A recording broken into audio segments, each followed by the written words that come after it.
Dobar dan. Danas sam odlučila da vam pokažem jedan brzi kolač koji se ne peče, a sastojci za taj kolač su sljedeći: sitan sir, keks, šećer u prahu, banana, mandarine, med i kašika kakao. Znači za testo nam je potrebno 150 g keksa, jedna velika banana, malo šećera u prahu i jedna kašika kakao.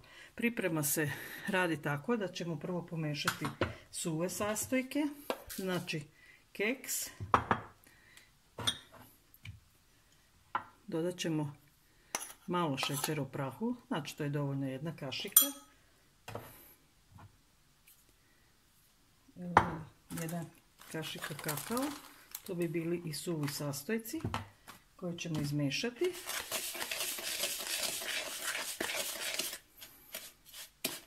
Ovako malo taj kakao da se izradi. I da bi se spojilo to testo, umešat ćemo jednu veću bananu.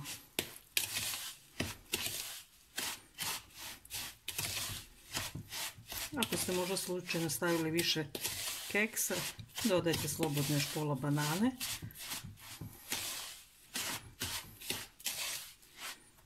Ovo ćemo sad dalje sa nekom viljuškom da izradimo.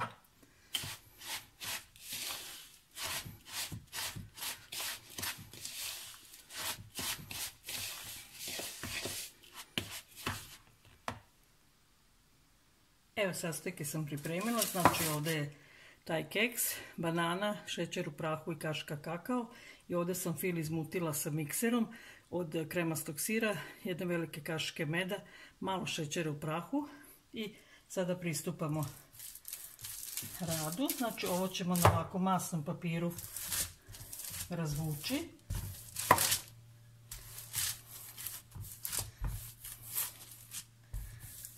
Neka ne bude to baš suviše ni tanko ni veliko, znači u veličini jednog rolata. Evo ovako, ja sam ga uspjela nekako razvući, malo mi se lepi jer dodala sam još banane, tako da trebala sam još malo keksa, pa sam malo se sad potpomogla sa keksom. I onda idemo sa ovim filom pripremljenim.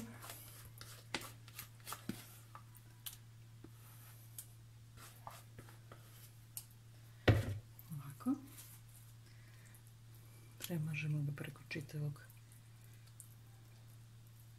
testa, nazovi testa, ove podloge od keksa.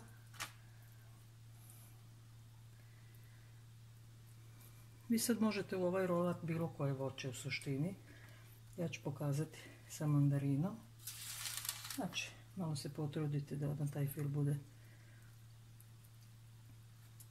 na jednake debljine razmazan. I sad ovako stavite mandarine.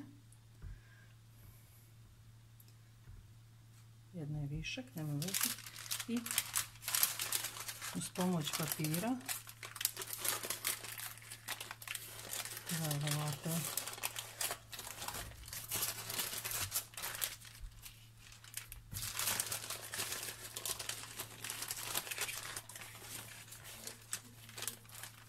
Evo, to bi bilo to. I sada ćemo ovako zajedno sa ovim papirom da ga stavimo u frižider.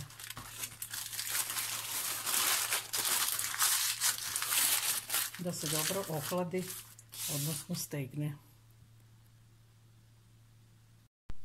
Evo, kolač je gotov. Servirala sam ga ovako dva parčeta da vidite. Evo ako se dobro vidi u preseku kako on lepo izgleda. Mi smo već isprobali ga zajedno sa komšilukom koji je požurio da vidi i da okusi ovaj novi kolač i za mene i za njih. Tako da u početku možda sam malo delovala nespretno u svemu ovome jer sam ga prvi put ja pravila, ali nije težak i nije nešto komplikovan i recept ću vam ispod videa napisati, tako da želim da i vi ovo probate. Prijatno!